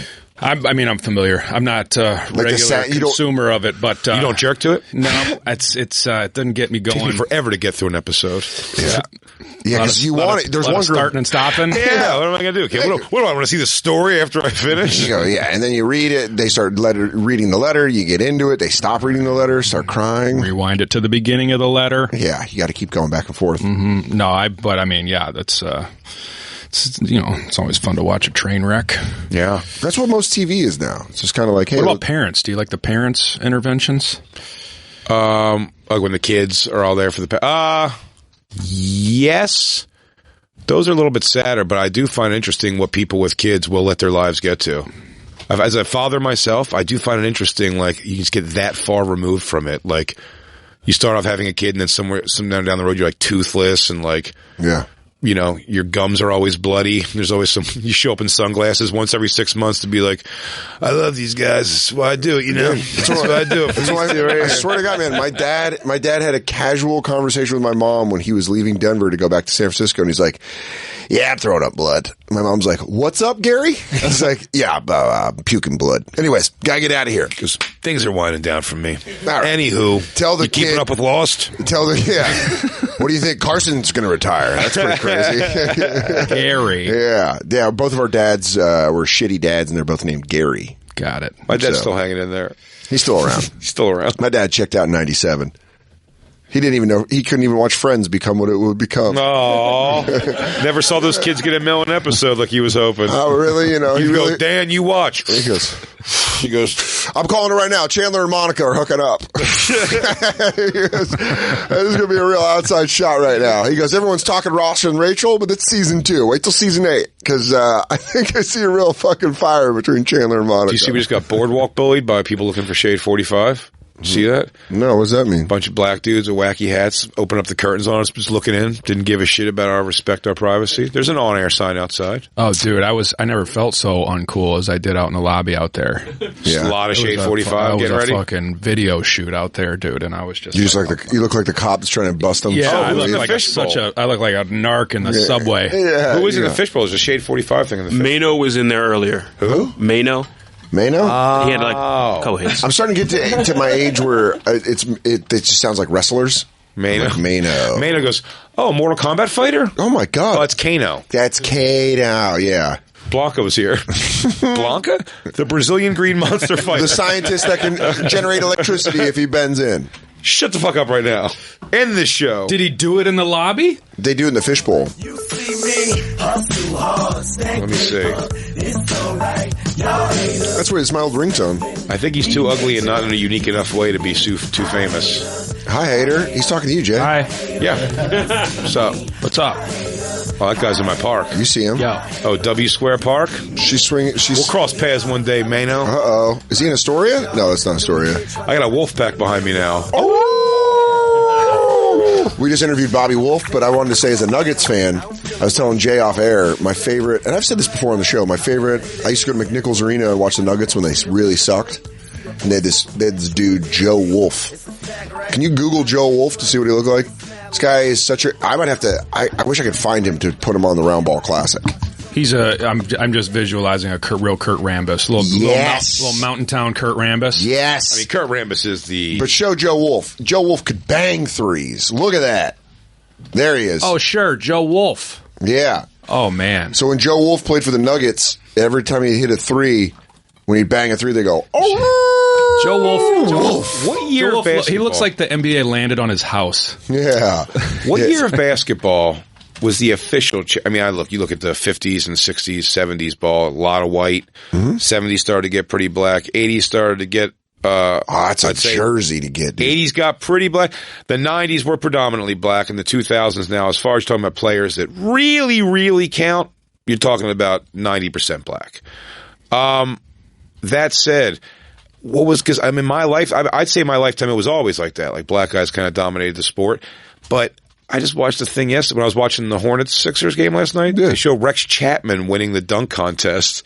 And I'm like, bring that up. Rex Chapman winning the dunk competition? Yeah. There was a time where Rex Chapman could win. I remember Brent Barry, and that was just because he was the first white guy to do the Jordan from the line. I get giving it to him. That was a handed one to him, though. You know what I mean? Yeah. Just like when they gave Nate Robinson over Iguodala when Nate Robinson took 13 dunks to finally get it. It was ridiculous. But, like, that was, Rex Chapman dunking is, look at him. Watch out. Rex Chapman. Dude, looks like you could, look at that. Look at those teeth. He'll sell you a mortgage. And then dude, I'll tell you right now. And then he'll tap the shot clock. He is definitely one of Remax's top sellers in Charlotte. Oh, without a doubt. All right. And he wore the fucking... he pioneered the tights under the shorts. Yeah. I bet he got a lot of flack for that. His dick was too big to wear them short shorts. I'll tell you this. He's probably got a fat little Did you see that guy's dick come out at the combine? Yeah. That was pretty beautiful. No, that was big old like offensive lineman's running the 40, and it's just fucking monster hog. Just comes out the bottom of like some pretty long bicycle shorts. I think they were watching on Rogan, and I saw that. Recently? I don't know if it was this year or last year. It was this year. It just happened, I think. Christine, bring up this guy's big fat cock at the combine. I want to see some big fat cock. I know you're thinking it's more rare to see a dunk contest won by Rex Chapman, but I want to see this guy's big fat cock. Dude, good job, Rex Chapman. Yeah, he just threw behind his bone back to himself. It was a great dunk. I'm going to start telling women in bars that my dad's Rex Chapman. Sorry, Gary. But what white player right now is going for highlight dunks? I mean, if you're a white guy, you are working on that half-court shot. You've got to become some sort of a unique threat. Yeah. Or, you have to be 7. How big's Jokic? Jokic is 7 foot? Yeah, that's what I mean. You could be a freak like that. Plays like he's 6'2". And he can shoot. You guys, the rookie of the year is going to be a white dude, a Euro baller. Yeah, number 77 on Mavericks, whatever his name is, Djurkovic. Greek freak. MVP, probably. Monster. I mean, how happy are you? You go through the Ray Allen years, where you get Milwaukee. Tough you get one. Shipped him for Gary Payton at the end of his career. Big Dog Robinson, Robert Tractor Trailer, all the hits. Oh, the Glenn Robinson was your fucking. Well, we should have beat your Sixers there back in the 2001 Eastern Conference Finals. The 01 Eastern Conference Finals. That was when they went. It was when Glenn Big Dog missed a bunny. Yeah, and we lost Game 7. Both the last two. Actually, I think all three series to get to the finals. Yeah, I believe were in the Game 7 that year for the Sixers. I think all were Game 7. All were the other team missing the last second shot. So the one was Vince Carter. Vince Carter, remember when they interviewed him, he's like, I went to my college graduation like an idiot today. Like, that's what they blamed it on. He goes, he had 55 points, I think. He goes, I had to go to his college graduation. He missed that last shot. But and also the same thing, Glenn Big Dog Robinson fucking it rimmed out. And then you guys win. You going to make him relive it, Christine? Oh, this is the Combine guy. We all want to relive this. Yeah, this is Christine, why is this label in your favorites? Yeah. So his dick comes out and he goes to grab it? Is that why he falls? Fell trying to grab his... He knew it. Yeah. Oh, yeah. Man, your dick coming out the bottom of your shorts. You can see when he gets up there. That's the best shot of it. There has to be an internet. They have to go deeper than that to show. Right here. Here you go. Whoa! Wow. Yeah. That was the whole piece. That's heavy. Everything's out. Jesus Look, Christ. his balls are out, too. His balls are on top. Yeah. Oh, my God. Becky Rodriguez, that would snap you in two pieces. Yeah. Becky you would take double the pictures. Becky would just have to have, like, you remember Wild Wild West when they were just bottom was a spider? Yeah. That would be Becky if she took that on. Oh, God damn. It, like, sticks to the ground. Yeah. It's got cleats. My dick would have retracted into my body. It would have never been a problem. You know those slap hands that you can put on those sticky slap hands? That's just like... He's right there. Whoop. My fucking dork's out. Look at he fixes it still. Yeah, you like that, little white man. He goes like that. My Look dick at came that. out. Yeah, you never dealt with a problem like that, motherfucker. It's great. He says that to the white guy. He goes, my dick came out. The white guy goes, all right, just keep walking. Fuck you. He goes, sorry, I fell, but my dick came out. You ain't gonna understand. He goes, hey, camera view. Yeah. My dick came out. He goes, oh, word? Oh, shit. I seen that before last year. He goes, all right, you guys are you guys just need to keep moving. Yo, why come Rex Chapman won the dunk contest that one time? Right, that's what I be saying. Also, the guy that he talks to looks like Puppy Baby Monkey right when he falls down. What's up, Puppy Baby Monkey? You My like dick that big came out. You like that dick touching the ground. You want to go sniff the ground where it was? You want us to take our break? Is it still warm? I know. We have to take our last break so we can read these commercials. We crammed those last. Well, listen here. NateCraig.com. Oh, I'm going to get a number 42 fucking Nuggets jersey that's Joe Wolf. Believe that. I will be buying that. Nate Craig's new album, Preferred Customer, available now. To download it and go check out tour dates, visit NateCraig.com. You can also see him on this season of Maniac on Netflix, streaming now. And if you live in the Los Angeles... Did you watch Maniac? I haven't watched it. I liked it. Yeah? The Jonah Hill. Mm-hmm. And, yeah, it's great. Yeah. If you're in the Los Angeles area, you can get tickets to the Jason Sands benefit extravaganza. Jason Sands, a buddy of mine that was... Go to that. Yeah, in an accident, and he had a spinal injury. So a bunch of awesome comics getting together. April 1st at the Regent Theater. Jeff Ross, Jermaine Fowler, Sashir. I know Sashir very well, and I keep fucking up her name. Sashir Zamata. I don't know if you've ever just say her name. I do. It's one of those things where it's like when I say burglar. Oh, shit, what up, bitch? No. Hey, you! Oh, bitch, what? Sashir, Rory Scovel. Yes, bitch. Adam Conover, a bunch of comics. Nate and I will probably be hanging out there. I'll be in LA, so I think I'm going to go buy that. What's the date on that again? April 1st, Regent Theater in Los Angeles. I will be there. Moon Tower Comedy Festival. Working. Our April Fool's joke was working. Yes. We were waiting for you to say, he goes, I'm going to be there. He goes, there's no benefit. No one cares about Jason. Jason's fine. No, but for real. Go get tickets. We'll tweet it out for the Jason Sands benefit extravaganza. And Moon Tower Comedy Festival this year, Bonfire, Antones, 7 p.m. Friday, April 26th. You can see Big J at Huntsville Stand Up Live, Huntsville, Alabama. Next weekend. That's March 28th through the 30th. Then he's going to be at Hilarities in Cleveland, April 18th through the 20th. BigJComedy.com for tickets. We'll be right back. It's Bonfire. Damn right. Oh, shit. Turn off that commercial music. No. Just do this. No. Dan Soder. I just blanked. No. He's going to be turn off that music. Turn off the music. We're fine. Dan Soder's going to be at Helium in Buffalo, March 21st to the 24th. That's this weekend. Yeah. Make sure you get tickets to that. After that, he's going to be headlining the Bell House in Brooklyn, New York, everyone. Tri-State area, come out. Thursday, April 18th. Get tickets for that and all Dan's great shows at dansoder.com. And Billions premiere available now on Showtime On Demand. And every Sunday at 9 p.m. Everyone, we'll be right back. It's the Bonfire. Man, you know what most people don't realize about working in radio? What's that? It's hungry. Wow. It's hungry work. Good Real transition. hungry. Thanks, dude. I mean it. Cooking can be it can be a chore, but that's why HelloFresh comes in and saves the day. Takes the classic guesswork out of cooking by offering a wide-ranging menu. Stuff that you know, you love, like my gorgeous green Sphero bowl when I come over and I make that for you and Christine.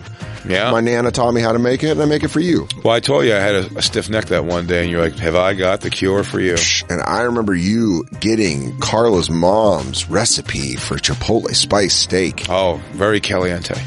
Muy caliente. And I'll have it with a big old glass of milk. Grande caliente. It's also recipes you might not be familiar with, courtesy of their gourmet menu. Get fresh and affordable, highly quality ingredients delivered right to your doorstep, pre-measured, so all you have to do is follow the recipe. Nutty recipes like burgers and fries. I never even heard of it. Never. What's macaroni that? and cheese? What am I, Rockefeller? Is that alien food? That's what makes HelloFresh America's #1 meal kit for a total $60 off. That's $20 off your first 3 boxes. Jay will yell at you, but I'll just break down the math for you. HelloFresh.com/bonfire. HelloFresh.com/bonfire to get a total of $60 off. You feel ridiculous even having to explain it to them. But it's $20 off your first 3 boxes. Of course it is. So it's $60. Yeah. They're going to get 3 boxes, and there's $20 off in each one. Okay. Oh. Visit HelloFresh.com/bonfire. I gotta talk Jay down. He's running hot.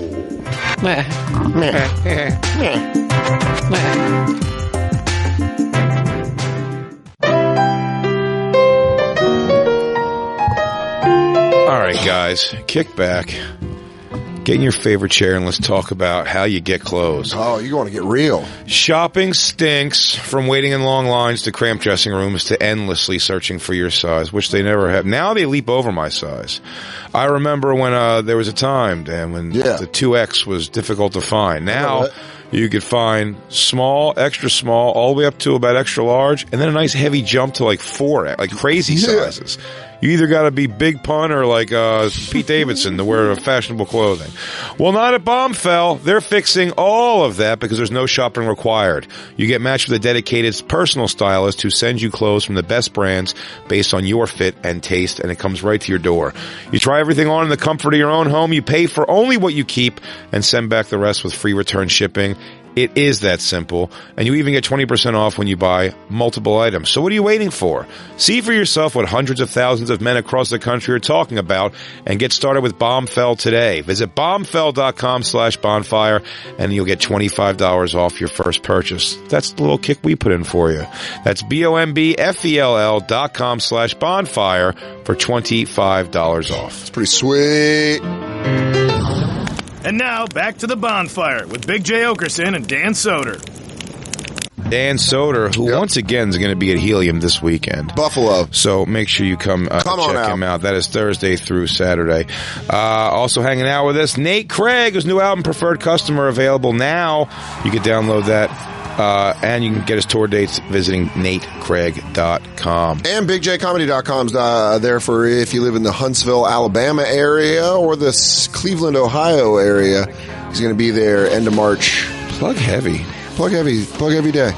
Nate, how long have you said you've been in Los Angeles for? About 10 years. 10 years. Christine, when you said you were coming on, Dan came one day and he goes, we have to get Nate Craig on the show. He's great.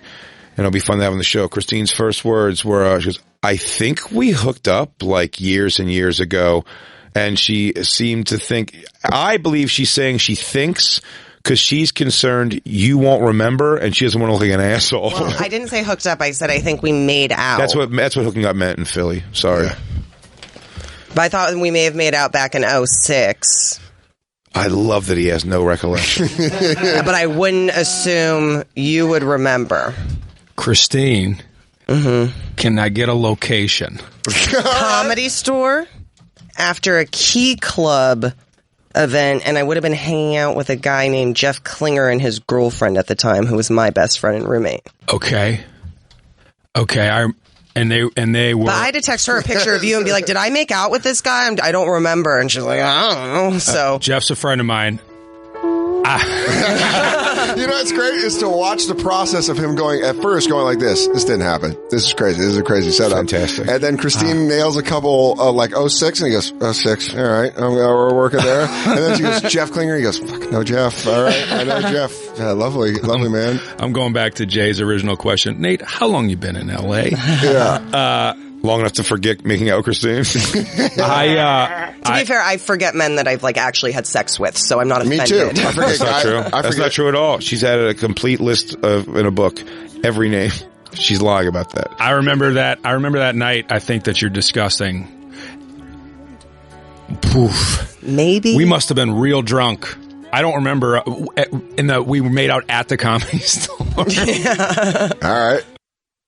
Comedy store and you were making out and you didn't fuck, you didn't want to fuck, Nate. Yeah, that's true. That's for sure true.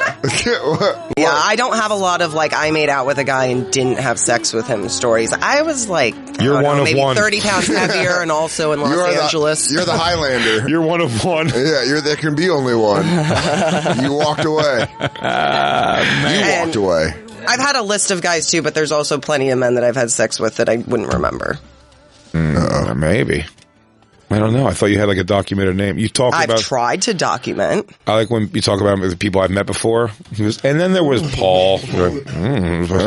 Paul, the guy from the one time that I told you I sucked off in this weird thing. And you're like, okay. Well, that is a part of dating someone in the comedy world, even though you're not dating a comedian. You're dating someone that worked, this wasn't Christine being, the Jonathan O'Donnell one. That was drunk Christine being wacky wild. Yeah, we had a whole trial of Christine to see if she did the wrong thing where Jay was working at the Improv and John F. O'Donnell was hosting. No, he just came and hung out? As a guy who, sort of as a acquaintance and was like, hey man, how you doing? I saw you were in town. Come say hi, check out the show. And Christine was like, I fucked him. No. She got hammered and said, she goes, I walked in the green room where they were already at and she goes, great. Now 2 guys who have raw dogged me are in the room together. Sober almost 2 years now. Was it raw dog? The term? No, drunk. Yeah, raw dog was the term. Guys who have raw dogged me are in the room now. I'm just happy to be a part of this. I'm trash and not girlpriend material. Stop it, Christine. Stop it. You've been in a loving relationship. Dan, don't undo all my work, Dan. I apologize. Dan, don't undo all my work. I don't mean to fucking... Tell him again, Christine. Muck up your finger paint. You're garbage and you don't deserve love. Dan, don't... I'm garbage and I don't deserve love. Dan, Jay feels the same way about himself. It's why we work. Dan, don't interfere in my work. While we're talking about this, Jay, are your fingers in your butthole? Oh, they're in there. Okay. No. I have the air guitar. Dude, I'm not gonna lie though, the way it looked where the screen is, I was like, "Are you getting? Is this?" You're slapping it around. I'm doing a combine. Yeah, doing a combine this year. But I had to alert it because I just can't imagine. Like, there's something to me about whether I think I did or I didn't. But like having a guy in the same room as my boyfriend with him not being aware that like maybe I made out. Like I feel like he needs to know. Yeah, I wouldn't want a guy to walk into a room that I hooked up with or made out with, and then you don't know, and then we know something that you don't know whether he remembers or not. It's like I have to tell him. It would have been funny if he dropped the bombshell in here, and he was, and Nate was like, I don't know. That'd have been the funniest thing. He goes, "Oh my god, it just dawned on me. I think we may have made out." He goes, "Not ringing a bell." No. It would be one of the sweeter experiences from my 20s. Oh wow, I made out with a guy at a club and then went home. Yeah. What a whore. That's pretty nice. It's a real CW. CW storyline. That's very Gilmore Girls, you, Christine. Yeah, that's a real play me out with some soft 90s. Way worse experiences with Jeff himself. Yeah. It's the opposite of a Me Too. Yeah. This is a pleasant... To us also. Yeah. Hey, sometimes we forget people we hook up with. Oh. We're just coming together. Yeah. Christine made a fool of herself in that circle of friends, more than I'm sure, with all the boozing and stuff at that time. Oof. Yeah, but you think like, man, I think back to the people I waited tables with at Dose. They probably saw a real not good version. When I moved here on St. Patrick's Day, I had sex with this bartender, and then I was like, "This is cool." The day you moved here. No, not the day I moved here. I moved to New York the year I moved here, and I was working at the restaurant maybe like 2 months. We went out drinking on St. Patrick's Day, and I had sex with this bartender that worked there. Cute girl. Was just like ready to go or whatever. And I was like, well, I'm the man. I'm not the man. And And we were walking out of the bathroom where we had sex, and I was like, $300, please. Bathroom. No, she goes, I go, do you have a boyfriend? She goes, yeah. And I go, what? And she goes, yeah. And I go, is he scared 23-year-old Dan? Of course, yeah. This woman's 30. And I'm like, yeah, he's super jealous. I go like this, is he crazy? She goes, yes. And I was like, terrified. She goes, yeah, and I took a picture of your license. But then and I know where you live. Yeah. You just railed out an older woman in a bathroom at your job. No, it was the bar around the corner from the restaurant. Okay. You also made her older, but now I like that better. I like this as an old bar lady. Well, old bar hag. We can't let him scared little Dan. Dan did his fucking goddamn duty. right I did. But I'm saying, is he crazy? He goes, ever since he got out of jail, he's been extra angry. He's itchy. He did a 30-year bid. He did his time. But the entire point was that most of the people I waited tables with for years would be like, do you remember when you just fucked that crazy bartender in the bathroom? I'm like, yeah, but I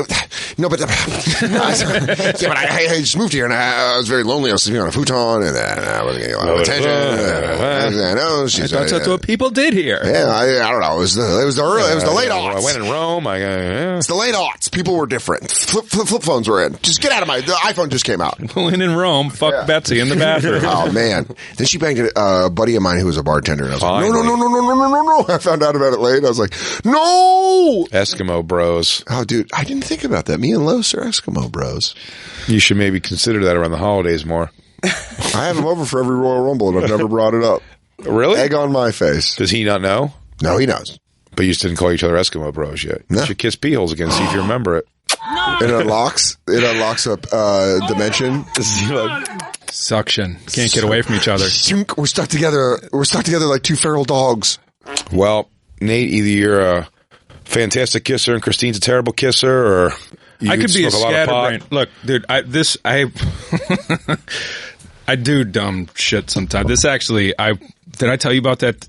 You work rumors. You worked at Winnipeg, right? Yeah. So like one of the waitresses there made banana bread, and she like left it for all the comics, and she left, and she wrote a note and it was a piece of paper, a flyer for your week at the club. Yeah. It says, hey, I made you some banana bread. Enjoy it, and left it. It was in the condo for like a full 30 seconds. I thought that Dan Soder makes banana bread for the guy coming in the next week and leaves it at the counter. I was like, this motherfucking That's what I do, dude. Prince. Yeah. That's a good guy. I was like, this dude is taking over the whole game. I go, Nate, make yourself at home. I fluff the pillows. I bought a duvet. Soder leaves banana bread? There's flaxseed in the banana bread? Also, have at the juicer. It's right under the counter. I bought a NutriBullet. I like to do it in condos. We're all in it together. Su Casa see the show. Her note was right next to your face, dude. That's I was so like, funny.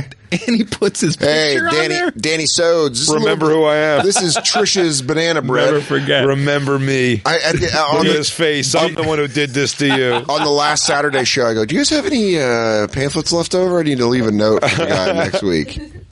DM me for the recipe, pal. Yeah. Hey, bud, if you want some banana bread, have some laughs and some banana bread on me. How you doing? Enjoy Dan your Soder, week. headliner Enjoy your condo.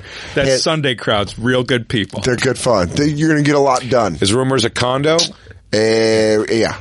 Condo, then this year I went and it was a hotel. Yeah.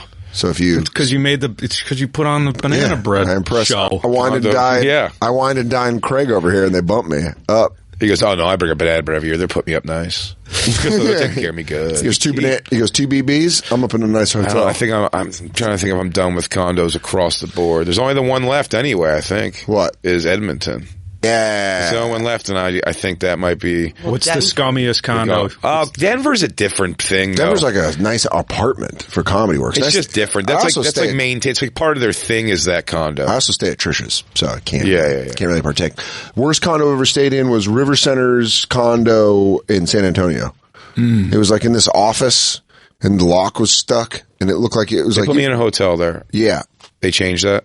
When I did it in 2012. Oh, okay. Yeah, I did it like last year, and it was like There was a hotel. I did it in 2012 or 2013, and it was... Seems weird when they put you in a condo and they have a 700-seat room. Yeah. You always like that when the accommodations are bad and the room's impossible to fill. Yeah. Yeah. You're like, oh, cool. I have to sleep in a place where the towels are crunchy. You keep your condo, but sleeping in a place too small and performing in a place too big. Yeah, that's really how it was. $400 on a maintenance guy, please. Yeah. Get this... Dude, I just remember being up there and being like, staying one night in the condo, and the way that the bed sunk, I cashed in all my Hilton points, and I was like, I gotta go to Hilton. Buddy, I'd have a fucking tube TV still in some of these places. Yeah. Tube television. Dallas Hyenas. You could buy a flat screen at Rite Aid. Dallas Hyenas, I brought my PlayStation, and I was like, this is going to be a great weekend. I'm going to get so much done video game. You didn't bring RF cables. For real. For real. They didn't have an You needed the fucking the red, white, and yellow. Says hotel on the contract. Show up. They put me in the condo, and I look like a guy that left his family 6 months ago and just started over. That's it? That's it. That's what the divorced apartment dad? Like. It's like a studio apartment in an apartment complex with a pool in the middle with a tall gate around it. Real tall gate. To make a statement? Yeah. And then I asked the owner, when came up for the shows, I'm like, yeah, dude, what's up with the hotel? He goes, oh, no, you get the condo this weekend. I go, no. Get it. He's like, great news, because we couldn't afford a hotel. Yeah. Oh, no, this is you get my place this weekend. Nah, dude, I'm shacking up with my buddy Randy, so have fun. But I called my agent. I was like, what the fuck, dude? And then, he's like, get a hotel, they'll reimburse you. That Morty's Club, dude, the features stay at the dude's house. What?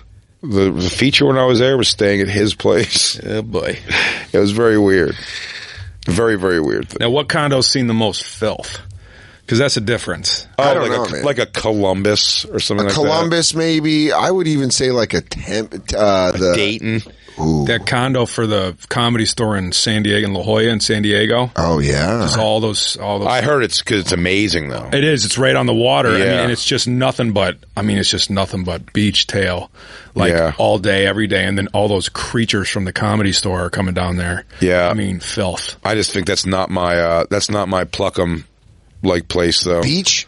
I don't think I could be wearing a fucking Rowdy Roddy Piper shirt. Get women at a beach. I'm gonna have zinc oxide on my nose and a stretched out shirt and short shorts. You and Betsy like a nice dark bathroom in Brooklyn. Dude, I like a girls. good Can Irish... you move your beautiful bodies? I'm trying to find old bottle caps here.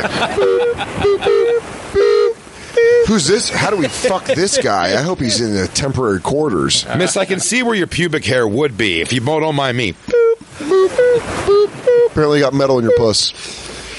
Yeah, La Jolla Comedy Store. It's a stud finder. Lucky day, ladies. What else? Columbus? Jacob said he used that. Made me so happy. No, he didn't. You didn't hear that conversation? Were you not here for that conversation? No. I did the stud finder, where I'm like, and then you have to go like the same jerk off that goes, stud finder, oh, it's working. And he goes, I've done that a bunch. Oh, God. Jacob. I couldn't believe it. I thought he was joking. Oh, man. Yeah, I would say condos are a thing where it's very fun at first. It's not bad at first. You feel like you're a comedian. I'm pretty sure I've never... It's how it's done. Yeah. I don't know if I fucked at a condo. I have. I fucked in the Albuquerque Laughs condo. Maybe Edmonton in my life. That's the only condo I fucked in was Albuquerque Laughs. No, I've brought people who fucked in Edmonton condo. Yeah, okay. Yeah, that's fun. I'm trying to think of the last, the grossest condo I've ever been in was the Laughs Tucson. Yeah. It was crazy. It had the plastic down that you could walk, and then when you walked on the carpet, it was like a darker color. Mm-hmm.